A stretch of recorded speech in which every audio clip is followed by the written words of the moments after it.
It's obvious the girls got a great advantage through this documentary to leverage their personal endeavors. I know I'm super late, but would like to share my unpopular opinions from this documentary, and would love to know if you guys agree or not. Hello, I am Nina GPT, and welcome to my channel where I share my opinions in the current K scene. 1. I feel the worst for Emily. They had Emily focus on A levels, only to have her perform with girls of all skill sets, undermining the advanced training she was part of. The tasks she was given were grueling, pushing her beyond her limits and ultimately causing injuries. Despite giving her all, in the end, it didn't matter. No matter how perfect her dance routines were or how highly ranked she became, to Hybe, she was just another girl in the lineup. It breaks my heart that Emily was sent to pursue dance at such a young age, living away from her family and support system, only to be strung along by this company for nearly 2 years. If the company had prioritized developing her vocal talents instead of overburdening her with dance routines, she could have cultivated a stronger and more unique appeal. In the end, through the show, she made a name for herself and secured deals with dance companies as an instructor. While I am glad she ultimately found success, it's devastating that her journey came through such a destructive and painful path. Many would have crumbled under the weight of crushed dreams, but Emily is a unique case. She relentlessly strives to be the best version of herself, no matter the challenges. 2.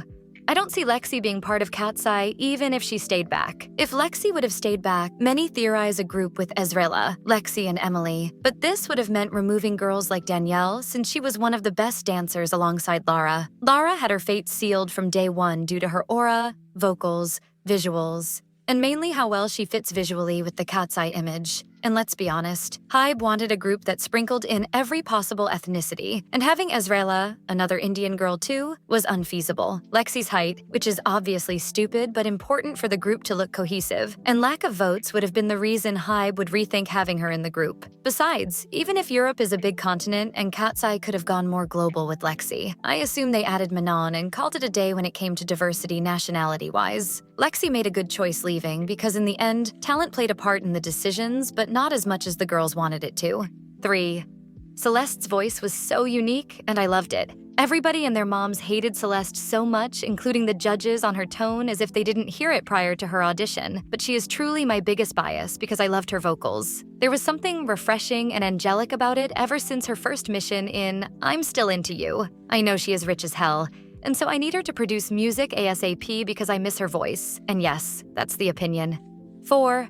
I see Carly being the best addition to Katseye. If Katseye had an additional member, I see it being Carly. It's unfortunate that Carly's potential was overlooked, as she had all the ingredients to become a fan favorite if only she'd been given the chance to thrive in the spotlight. While there were many talented girls to choose from, she stood out to me as someone with immense potential despite a few onstage mishaps. Unfortunately, she wasn't given many opportunities to redeem herself, which is a shame considering her bold tone and charismatic stage presence. The girls' voices harmonize well with each other, but to me, Danielle and Megan's voices do not stand out to me. Lara is a wonderful vocalist, but her tone feels a bit on the softer and seductive side, with it being in a higher pitch. Carly's bold vocal tone would have added a dynamic edge to Katseye's sound.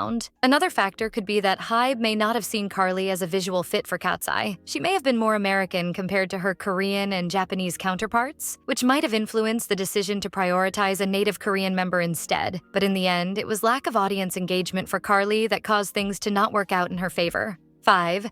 Naisha did probably break NDA and was the most problematic. Personally, if someone told me I did something I didn't do, I would have caused hell and stormed out. Even if she did state it was her word against hers, she probably realized mid-sentence she was wrong and had to keep up with the facade of not knowing anything. Or, let's give it the benefit of the doubt, she seriously didn't know. This girl has been the most problematic, going after Manon's work ethic when she was eliminated because of her own doing. Even if she had the skills and persona to be part of the group, ultimately her jealousy and attitude will be something that holds her back and stops her from moving forward. I hope she heals and doesn't feel the need to emphasize her obsession online. Thank you guys for watching. I am curious as to what unpopular opinions for Dream Academy or Katseye in general you guys have.